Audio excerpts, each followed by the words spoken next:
Barbra Streisand. Hello, happy Homebrew Wednesday to one and all. It's me, it's Jonah, and welcome to the Brew Shack again. I'm a little bit thirsty, so going to have some homebrew. This one is one that I did a while ago, and it was in fact my first all grain. The second one didn't turn out so well. This one is aging nicely. At least I think it is. It's unlabelled, so it could be one that I did really long time ago, but I'm pretty sure it's my first all grain. Dark as Satan's codpiece. Anyway, Homebrew Wednesday, cheers. 17.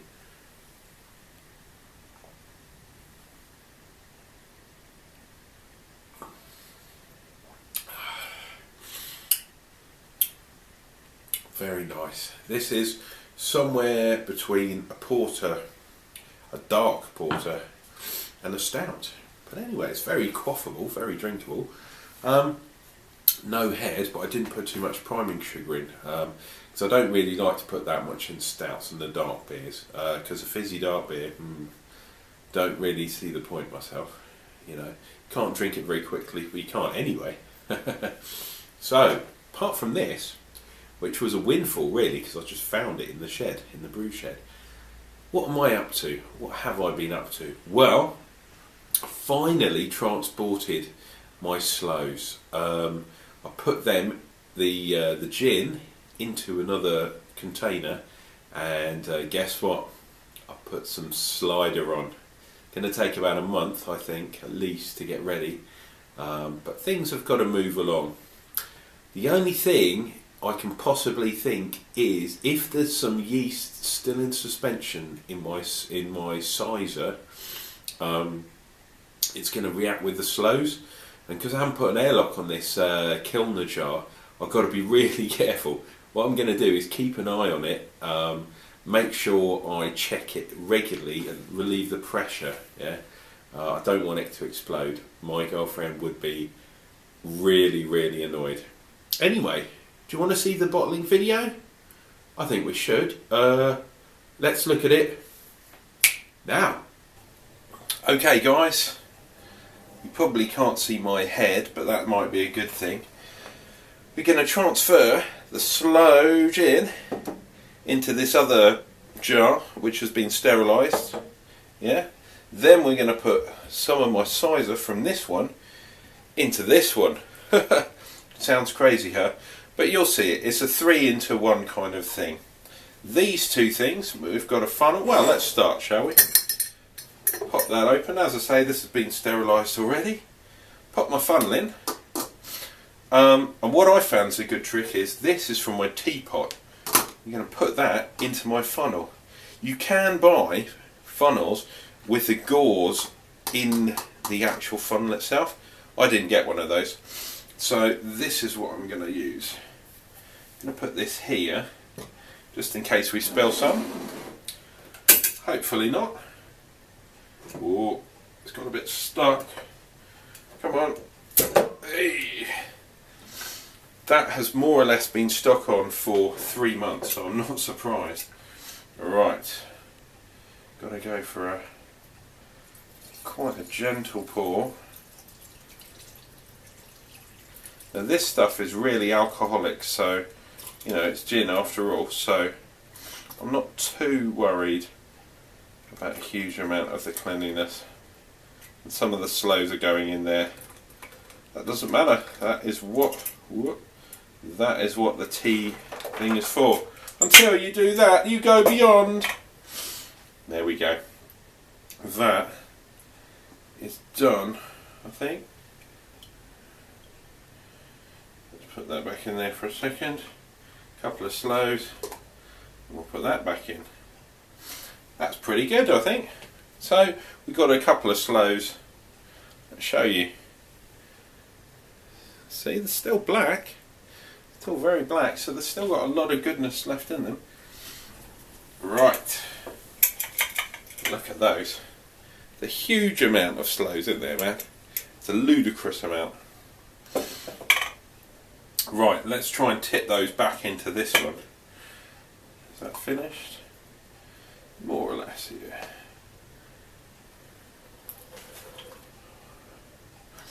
There we go, I knew it was going to get messy. Yeah, have a look in there. Loads of sloe juice. Right, next step. Now I'm not too bothered. I'll put this back on, seal this up. Look how much was in there. Not much. Not much at all. This is, what's this, a 1 litre jar? So that is probably 600 maybe. Not that great. Okay, now we've got to do a bit of slow moving because I'm going to put my airlock. Should have had some star sand ready really, but you know me. I'm going to put my airlock down here. And this has been on for a long time too. Right. That's done. Put that to the side. Now, this is going to take a bit of doing to get it proper. Okay.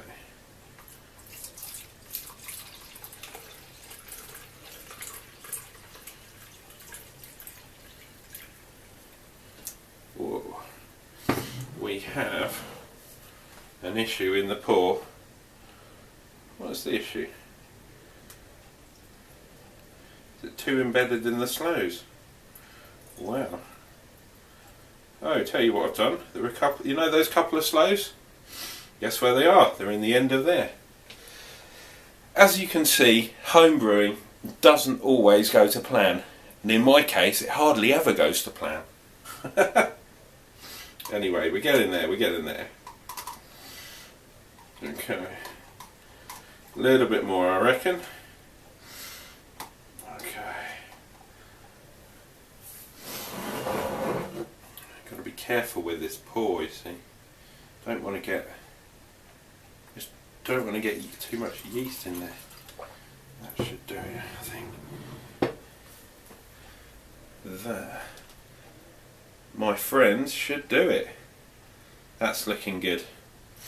Excellent. Airlock back on. Nice. There we go. Now, we can get rid of this now. Put it down there for the second, for the time being. Can't create any more mess than I have already.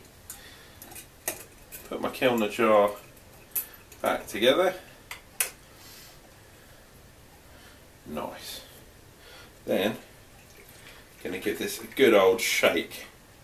As you can see, it's already starting to infuse. Whoa! And as I thought, it's going to be quite pressurised, so I'm going to have to keep a really good eye on this thing while I'm shaking it. Yeah, this thing's going to be lethal.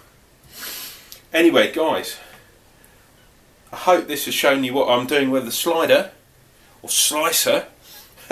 We'll see what it turns out in a couple of months. Nice.